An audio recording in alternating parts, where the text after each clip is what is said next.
Hello, welcome back or welcome to my channel. Today we're going to get to healthy hair and how to build a routine, how to retain length, all that good stuff. I'm really passionate about hair, so it's surprising that I haven't done a video before, but honestly, I want you to take my advice, but right now my hair, I have to wash it, so it's like it's crunchy and it's dry, but like you can like take my advice. Like I'm kind of dumb bad right now. Anyway, I have my notes right here, and it's a lot of them, so we're gonna look at it. All right, so don't make it awkward. Just a bit of a disclaimer that all of this is for me. This is what I've learned going through my natural hair journey when it comes to dyeing hair, all that. So tweak it to your liking. Just a bit of a disclaimer, okay? Tip number one, stop being gullible, okay? I feel like a lot of the times we see somebody who has our desired hair, whether it's length or thickness or density or whatever it is, and you want that, so you would do anything to get that, even if it means listening to lies. You're following the advice of natural hair YouTubers whose every upload is a sponsorship, and that sponsorship, that company, changed their life. No, it didn't. It didn't. If a natural YouTuber comes back to YouTube and every single upload is sponsored with some product that they claim to have grown their hair down to their butt, it's not gonna happen. Stop being gullible, okay?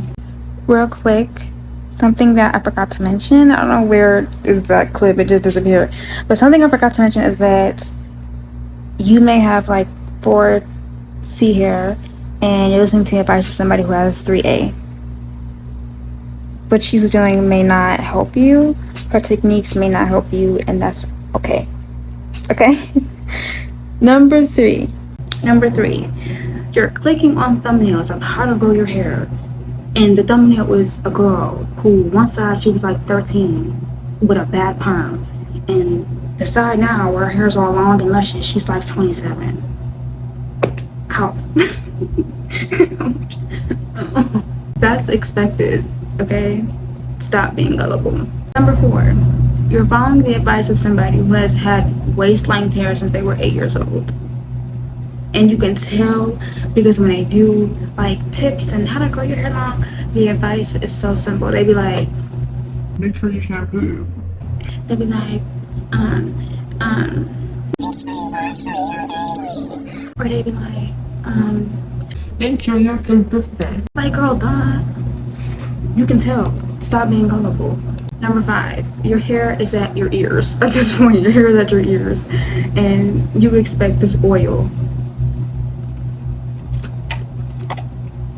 Prime example. This oil is not gonna take your hair from your ears down to your feet. It's not gonna happen in 4 months.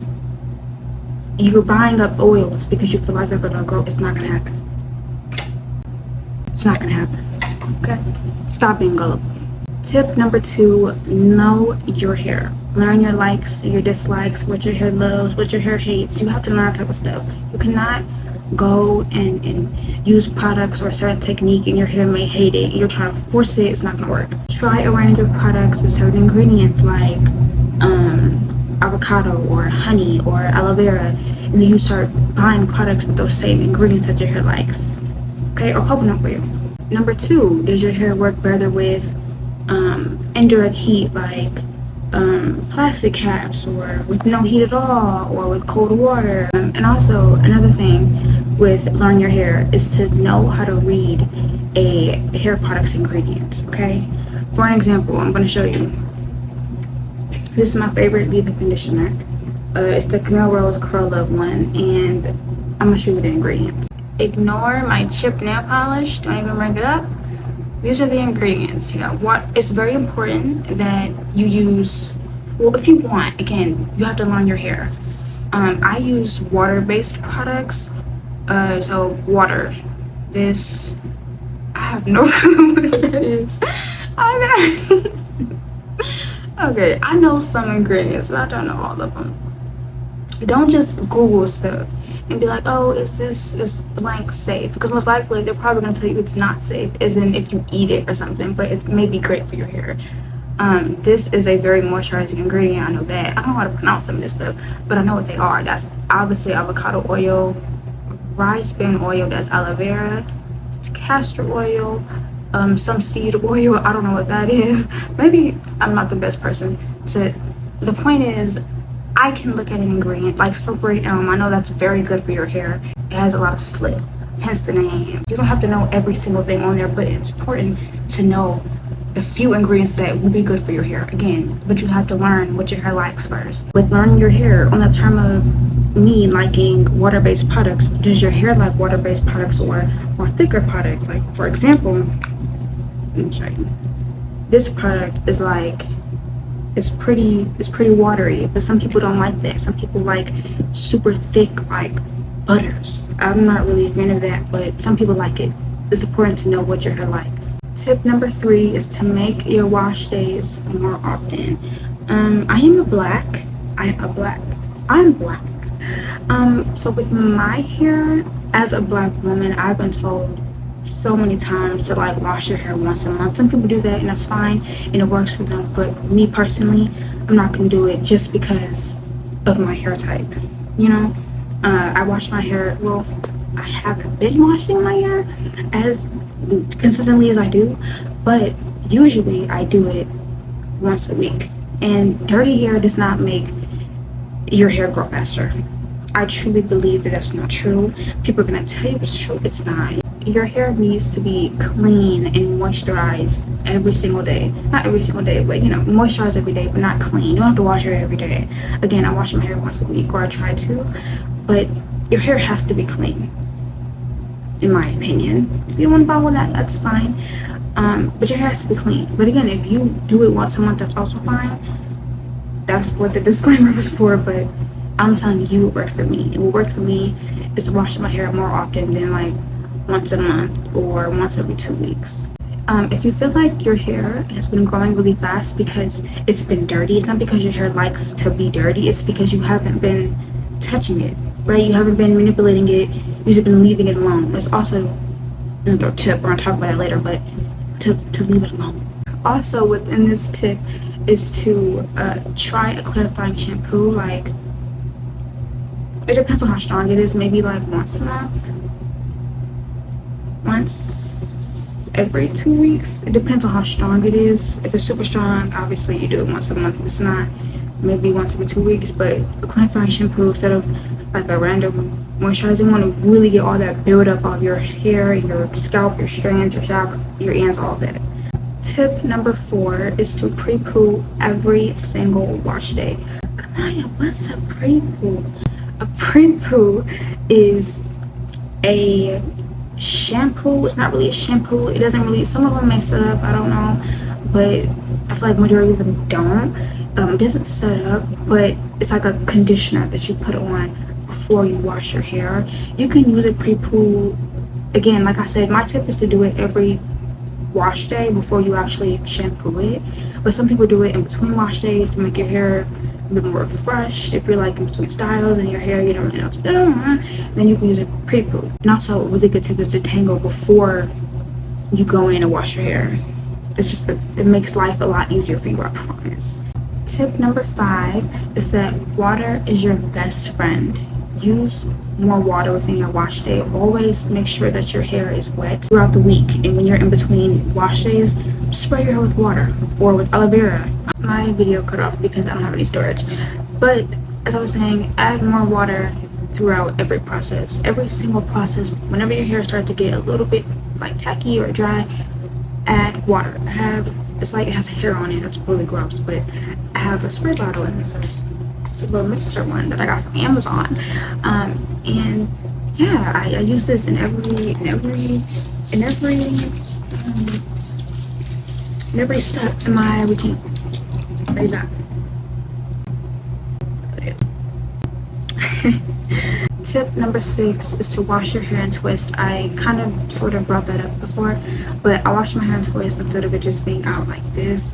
It is so much easier. I take it down when I add in like conditioner, but I twist it right back up, and I always have it in twist. It's a lot easier.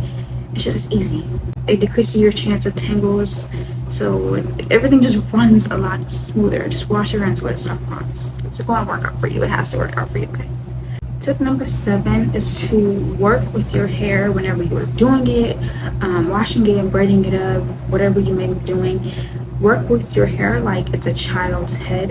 I don't have any children, but I know that if I were to have a child, and I'd be doing their hair, I want to be as gentle as possible, and that's how you should work on your hair. I know a lot of people, a lot of you are heavy-handed when you're working your hair, and you have to work with it very, very, very gentle. You don't need to stress your hair out, okay? Be very gentle with your hair. Tip number 8 is to have a moisture and protein balance.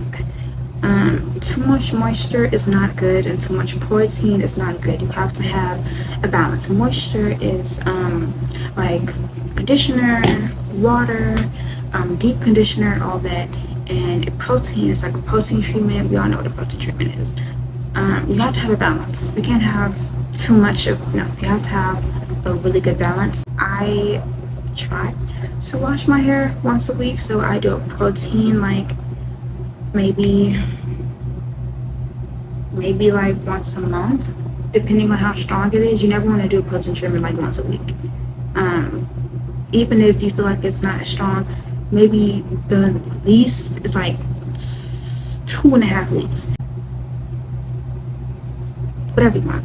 Tip number 9 is to keep your hair in protective styles. I would say to clean and moisturize your hair while it's in a style. For example, like braids, you can use a spray leave-in conditioner. They make those, or you can use like a conditioner and add a little bit of water to make sure it's like liquidy. So in the end, again, it's liquidy. You can just spray in your hair, but don't keep it in this for like too long. You have to wash it out after you're done, and like keep doing that process, because I think that it can create like bacteria or something. I don't know, just to be sure. Redo it, right? So if you don't want to go out and buy a spray leave-in, maybe you could do that. And on your scalp, you can use aloe vera juice or water to moisturize your scalp. To cleanse your scalp, you can use a cotton ball or a cotton pad and get apple cider vinegar that's very, very diluted, and just put it on your scalp. Again, make sure that it's very, very diluted, because you don't want to accidentally irritate your scalp at all. So make sure you dilute it, cotton pad or a cotton round, and just put it all in your hair, on the scalp, to cleanse your hair. Or you can just use your standard shampoo if you don't want to do that. But I mean, like if you're in a hurry, you can just use apple cider vinegar, or you can just use your shampoo. When it comes to taking down your hair, this is very, very, very important. Listen to me, okay? Because a lot of you have braids and your hair has grown. But the reason why when you take your hair down, you don't see any growth, you had growth, but you just ripped it all out. When you take down your hair, you do one by one, and you wet your hair. I wet my hair just a little bit. You want just, and then you detangle it one by one. You don't want to take down your entire head and then just start like combing. I take down one by one, and then I detangle it and I twist it up. So at the end, I have a lot of twist on my head. I can even use the pre-shampoo right when I take it down, wash it while it's in twist. You're done. Yeah, Camille Rose, this brand, they have a braid and scalp spray. I haven't used it personally, but I thought to mention it because we're talking about hairstyles. It's called Mint Condition, if you ever want to try that out. Tip number 10, it's very simple. I've already talked about it. Is to keep your hair moisturized. We already said that. You never, ever, ever, ever, ever, ever, ever in life want your hair to just be dry, okay? Tip number 11 is to make sure every single step in your routine is beneficial. You don't want to use a crappy shampoo that like dries the heck out of your hair just because your leave-in is moisturizing. Do you know what I mean? Why not have every step to be beneficial? Have every step be something that you can take in. Tip 12 is to use a satin bonnet or a satin scarf, or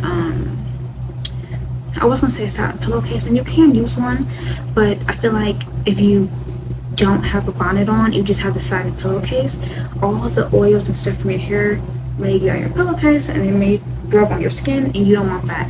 So it's best to get a satin pillowcase for like your skin. That's also a skincare tip, but to also get a bonnet for your hair. Tip number 13 is to stop touching your hair. I mentioned that already. You cause breakage. I am saying this for me because I touch my hair all the time. I'm always in bed and I'm just like touching it and I'm like breaking apart all the curls.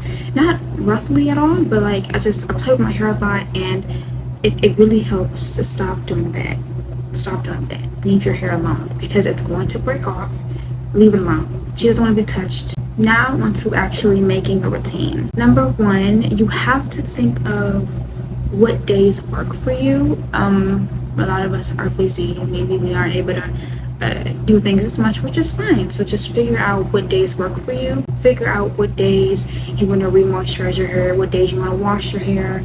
Figure all that out. That's step number 1 to making routine. With cleansing, we got shampoos and we got pre-shampoos. For conditioning, you got deep conditioners, you got regular conditioners, and you have, I got cut off again, leave-in conditioners. Okay, I'm trying to hurry up because Apple is really playing, and they be trying to cut the power over here.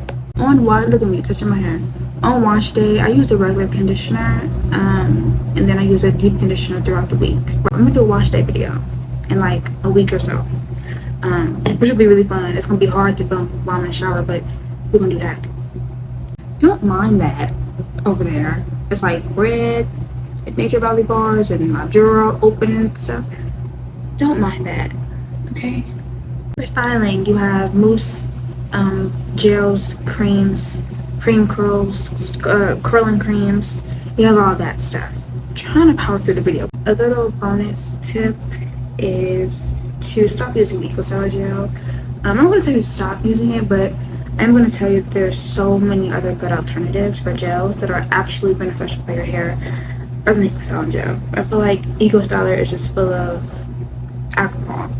Like sometimes, another tip, sometimes a product can work somewhat really well, but it's about, is it good for your hair? Is it causing your hair to be healthy? Do you know what I mean? Eco Styler gel, like your edges and stuff, that's fine. But like if you're coating your whole hair in Eco Styler, maybe not. But as your edges, that's fine if you want. I wouldn't do it personally, but that's fine if you want. And lastly, while I wrap all of this up, here are a few brands that I recommend. Camille Rose, Mayo, African Pride, Auntie Jackie's, Talia Wajid, Shea Moisture Sometime, because they did tweak their products to cater towards looser hair textures and stuff, allegedly. As I Am, and that's about, well, I'm pretty sure there's so many other products out there. I can't find nothing on top of my head. This is all I got in my notes. Carol's Daughter is another good one. Right now, I just can't think right now. So yeah, that's about it. These are all the tips that I have. Yeah, don't make it too complicated. If you actually care about your hair being healthy, you have to prioritize health over length. That's another big one. Length doesn't really matter if your hair is breaking off and dry. Do you know what I mean? And also, cut your hair. It's very important. That's another tip. Cut your hair. Don't be afraid to get a trim. Don't be afraid to get your hair cut because you're so obsessed with length. We gotta stop. We gotta let it go. I promise. You do all these tips, but your hair isn't cut. It's still, you have ends that are like this much in damage. No, you have to cut your hair before you can even attempt to do these tips. I should have said that in the beginning, but it's very important that your hair is cut. All that damage is gone. Or if you don't want to cut necessarily, cut like, I don't know, take it month by month. You know, do it over time rather than do it over time rather than doing a big chop. That's about it. It's very important that you take care of your hair. If you don't care about your hair, that's fine. But if you want to follow the tips and follow the tips, I got iPad now. But yeah, that's about it. If you enjoyed, like, comment, and subscribe. And yeah, that's about it. Goodbye.